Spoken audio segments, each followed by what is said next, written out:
Olá! Hoje a gente vai mergulhar num tema que, assim, todo mundo fala, né? Dons divinos. Mas será que é só aquele talento especial, tipo, fulano canta bem ou tem uma habilidade incrível? A gente recebeu um material bem legal que, nossa, expande muito essa ideia. Ok, vamos desvendar isso? É um artigo chamado Dons Divinos, uma reflexão a partir dos artigos do Credo. Os autores são Juan Schoenard Faller e Gerson Luiz Linden. E para quem se interessar e quiser aprofundar, o artigo completo está disponível lá no site da revista Igreja Luterana. Fica a dica para dar uma olhada depois. Então, o nosso objetivo aqui é entender como esse artigo usa a Bíblia e o Credo Apostólico para mostrar que dom, na verdade, é algo bem mais amplo, sabe? Muito ligado à graça de Deus. Bem mais do que só capacidade.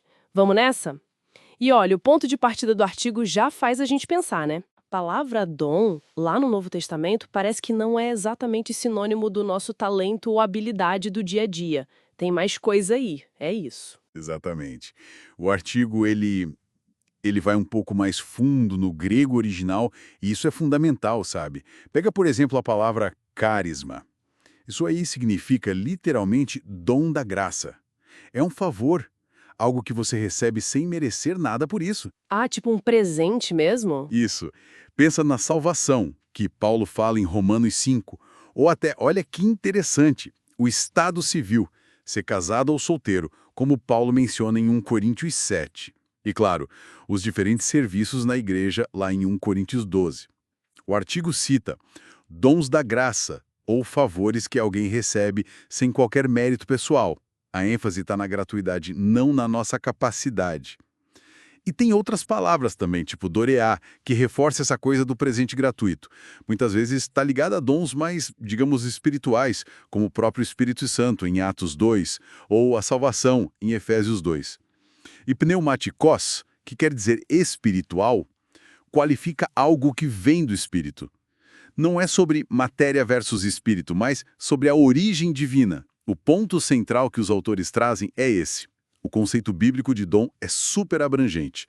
Pode ser bênção, condição de vida, um ofício, uma ação. Mas o elo comum é sempre a graça de Deus. É imerecido. Não é sobre o quão bom eu sou em algo, mas reconhecer que aquilo veio de Deus, como um presente mesmo. E como que isso se conecta com a criação? Com o primeiro artigo do Credo. O artigo fala disso, né? Pois é, aí que a coisa fica mais interessante ainda. O artigo argumenta que, olhando pelo primeiro artigo, o da criação, a gente já recebe um monte de dons só por existir, só por sermos criaturas de Deus. A própria vida, o corpo, a alma, a capacidade de pensar, os sentidos e o sustento diário, né? Comida, casa, um lugar para morar. Até a ordem do mundo, o tempo que a gente tem. Nossa, tudo isso é dom? Segundo essa leitura, sim. O artigo até cita a explicação do Lutero sobre isso, dizendo que Deus dá tudo isso por pura bondade, como um pai amoroso, sem que a gente mereça. E inclui aí as nossas habilidades naturais, as vocações, tipo a família, o trabalho, nosso papel como cidadão. Tudo entra nessa conta de presentes da criação. Mesmo talentos específicos, que a gente chamaria de dons inatos, são vistos como dados por Deus. O artigo lembra de Bezalel e Aholiabe, lá em Êxodo 31, que receberam habilidades para construir o tabernáculo. A ideia é que esses talentos são para a gente servir uns aos outros, para cuidar da criação. Claro, o artigo também é realista, né? Aponta que o pecado bagunça tudo isso, e a gente acaba usando esses dons de forma egoísta muitas vezes. Faz todo sentido. Quer dizer, parar para pensar que até minha capacidade de trabalhar ou de raciocinar é um presente? Nossa, isso realmente muda o jeito de ver as coisas. Mas e aqueles dons que a gente costuma associar mais diretamente à fé cristã? O artigo faz a ponte com o terceiro artigo do Credo, o da santificação. Faz sim, exatamente.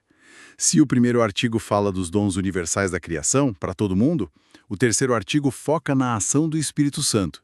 E essa ação é específica para quem crê em Cristo. O dom fundamental aqui, o primeirão de todos, é a própria fé salvadora em Jesus. E junto com ela, a presença do próprio Espírito Santo morando na gente, como Pedro promete lá em Atos 2. É o Espírito que nos conecta com a obra de Cristo, que é o tema do segundo artigo. E o que esse Espírito faz com os outros dons, os da criação? Ah, boa pergunta. Segundo o artigo, o Espírito Santo santifica esses dons. Ou seja, ele pega a nossa vida, nossos talentos, nosso tempo, nossa razão, nossas vocações e redireciona tudo isso. Eles passam a servir também no reino de Deus, para o bem da comunidade de fé, para o anúncio do Evangelho. Aquele talento natural que a pessoa já tinha pode ganhar um propósito totalmente novo, sabe? Entendi. O artigo usa aquela imagem famosa do corpo de Cristo, de 1 Coríntios 12. Muitos membros, dons diferentes, todos são importantes. Ninguém é mais ou menos. E quem distribui é o Espírito, pensando no bem de todos. E tudo isso, claro, tem que ser vivido em amor, como Paulo enfatiza em 1 Coríntios 13. O amor é o que rege o uso dos dons. O texto menciona que existem dons que podem parecer extraordinários, mas reforça que as listas da Bíblia não são um cardápio fechado, sabe? São exemplos da diversidade da ação do Espírito. Certo, então, para a gente amarrar isso, a ideia central que o artigo defende é: tudo que é bom vem da graça de Deus, é dom, temos os dons básicos da criação, que são para todos, e para quem é cristão, o Espírito Santo não só dá o maior presente, que é a fé, mas também pega todos os outros dons da criação e os específicos dele e os reorienta para o serviço a Deus e ao próximo. É isso. Perfeito. É uma visão bem integrada. A obra de Cristo, o segundo artigo, é o centro de tudo. Ela dá um novo significado para a vida do crente. E isso afeta como a gente usa tanto os dons que recebemos como criaturas, primeiro artigo, quanto os dons que o Espírito nos dá para a edificação da igreja, terceiro artigo. Tudo, no fim das contas, é graça sobre graça. Resumindo, então, essa análise do artigo da revista Igreja Luterana realmente amplia a nossa visão sobre dons. Vai muito além de um talento isolado.